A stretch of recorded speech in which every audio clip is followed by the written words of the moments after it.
आज हम बात करेंगे सिख धर्म के गुरु रामदास और गुरु अर्जुन देव की। तो सबसे पहले हम बात करते हैं गुरु रामदास की।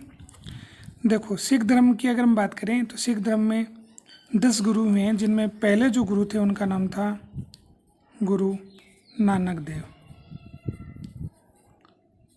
तो गुरु नानक सिख धर्म के पहले गुरु हुए थे। उनके बाद में उनके उत्तराधिकारी बने अगले जो गुरु बने दूसरे गुरु, उनका नाम था गुरु अंगद।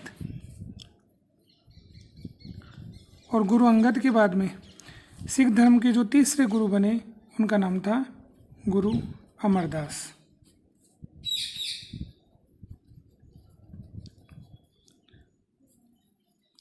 और गुरु अमरदास के बाद में सिख धर्म के जो चौथे गुरु थे उनका नाम आता है गुरु रामदास। तो इस प्रकार से गुरु नानक सिख धर्म के संस्थापक भी थे और गुरु नानक पहले गुरु भी थे।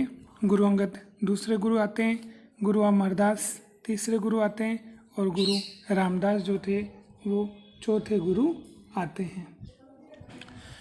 तो गुरु रामदास की अगर बात करें तो इनका जन्म आता है 1574 ईस्वी में। तो 1574 ईस्वी में गुरु रामदास का क्या हुआ, जन्म हुआ। अब 1577 की बात करें तो 1577 ईस्वी में क्या हुआ, मुगल बादशाह उस समय कौन थे, अकबर। और उन्होंने गुरु रामदास को 500 बीघा जमीन दी। कितनी बीघा ज़मीन दी? 500 बीघा ज़मीन दी। और ये 500 बीघा ज़मीन दी और उस ज़मीन पर गुरु रामदास ने क्या किया, एक विशाल सरोवर का निर्माण किया और वही आगे जा कर के अमृतसर कहलाया। तो बीच में तू क्यों बोल बाग लाग रही है? मैंने शुरू कर दिया। आगे हम बात करें तो गुरु रामदास के कहने पर देखो अकबर ने क्या किया, हरिद्वार यात्रा पर जो कर लगता था उस कर को क्या कर दिया, हटा दिया, समाप्त कर दिया। तो गुरु रामदास के प्रभाव में आकर के अकबर ने हरिद्वार यात्रा पर जो कर लगता था उसे क्या कर दिया, हटा दिया। फिर इम्पोर्टेंट क्वेश्चन जो बनता है वो बनता है मसंद प्रथा क्या थी। तो देखो, मसंद जो होते थे वो एक प्रकार से सिख धर्म में धर्म का प्रचार करने वाले लोग हुआ करते थे और उनके माध्यम से जब गरीबों को दान दिया जाता था तो उसे क्या बोलते थे, मसंद प्रथा। तो मसंद प्रथा क्या थी, गरीबों को दान देने की प्रथा को मसंद प्रथा कहा गया। सिख धर्म के जो लोग थे, सिख धर्म के जो अनुयायी थे वो सिख धर्म का प्रचार प्रसार करते थे और गरीबों को क्या देते थे, दान देते थे। तो उसे मसंद प्रथा कहा गया। इसके बाद में अगर हम देखें तो देखो गुरु रामदास ने क्या किया, अपने तीसरे पुत्र, तो गुरु रामदास का जो तीसरा पुत्र था उसका नाम था अर्जुन। उस अर्जुन को क्या किया, इन्होंने गद्दी सौंपी और उससे लेकर के आगे आने वाले जितने भी गुरु थे वो सब कैसे हो गए, पैतृक हो गए। अब देखो, गुरु रामदास से पहले क्या हुआ करता था कि जो भी गुरु था वो गुरु अपना उत्तराधिकारी नियुक्त करता था कि उसके बाद में अगला गुरु कौन होगा। तो उत्तराधिकारी नियुक्त किया जाता था और गुरु रामदास ने क्या किया, अपने तीसरे पुत्र अर्जुन को क्या सौंप दी, गद्दी सौंपी। और अर्जुन देव के बाद में जितने भी गुरु हुए वो सब कैसे हो गए, वो सब वंशानुगत हो गए।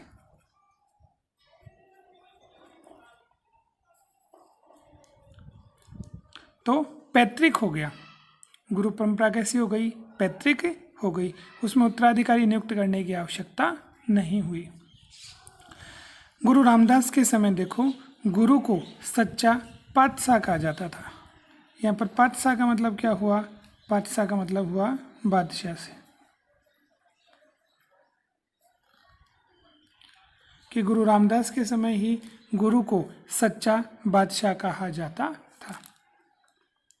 फिर बात करें 1581 ईस्वी में गुरु रामदास की क्या हो गई, मृत्यु हो गई। तो इस प्रकार से गुरु रामदास के बारे में हमने थोड़ा सा पढ़ा। फिर हम बात करते हैं गुरु रामदास के जो पुत्र थे उनका नाम आता है गुरु अर्जुन देव। गुरु अर्जुन देव की बात करें तो 3-4 बातें इसमें आएंगी। सबसे पहले हम बात करें कि ये सिख धर्म के कौन से गुरु थे, 5वें गुरु थे। जैसा कि हमने अभी पढ़ा था कि सिख धर्म के पहले गुरु गुरु नानक देव, फिर गुरु अंगद, फिर गुरु अमरदास, गुरु रामदास और फिर गुरु अर्जुन देव। तो गुरु अर्जुन देव सिख धर्म के 5वें गुरु हुए। अब देखो, धार्मिक अधिकारों के साथ साथ गुरु अर्जुन देव के समय में राजनीतिक अधिकारों का भी प्रयोग किसके माध्यम से किया जाने लगा, सिख धर्म के गुरुओं के माध्यम से किया जाने लगा। कि गुरु अर्जुन देव ने धार्मिक क्षेत्र में तो कार्य किया ही, साथ ही साथ राजनीतिक अधिकारों का भी इन्होंने प्रयोग करना प्रारंभ किया। जहांगीर के द्वारा क्या किया, गुरु अर्जुन देव को फांसी की सज़ा दी गई, इन्हें प्राण दंड दिया गया। अब इन्हें प्राण दंड क्यों दिया गया कि गुरु अर्जुन देव जो थे उन्होंने क्या किया, जहांगीर के पुत्र की हम बात करें तो उनके पुत्र का नाम था खुसरो, और उस खुसरो ने क्या किया था, बगावत कर दी थी किसके विरुद्ध, जहांगीर के विरुद्ध। तो जहांगीर के विरुद्ध बगावत की, विद्रोह किया खुसरो ने। अब खुसरो को आशीर्वाद देने का काम किसने कर दिया, तो खुसरो को आशीर्वाद देने का जो कार्य किया वो किसने किया, गुरु अर्जुन देव ने। जब इस बात का पता किसे लगा, जहांगीर को लगा, तो जहांगीर ने गुस्से में आकर के गुरु अर्जुन देव को प्राण दंड की क्या दे दी, सजा दे दी। आगे हम बात कर लें सूफी संत जिनका नाम आता है मियाँ मीर। इन सूफी संत के माध्यम से क्या किया गया, अमृतसर जो शहर था उसमें एक मंदिर की नींव रखी जा रही थी जिसका नाम था हरमंदिर साहब। तो हर मंदिर बनाया जा रहा था अमृतसर में। उस हर मंदिर की नींव किसके माध्यम से रखी गई, तो सूफी संत थे मियाँ मीर। तो मियाँ मीर के माध्यम से हर मंदिर की नींव रखी गई।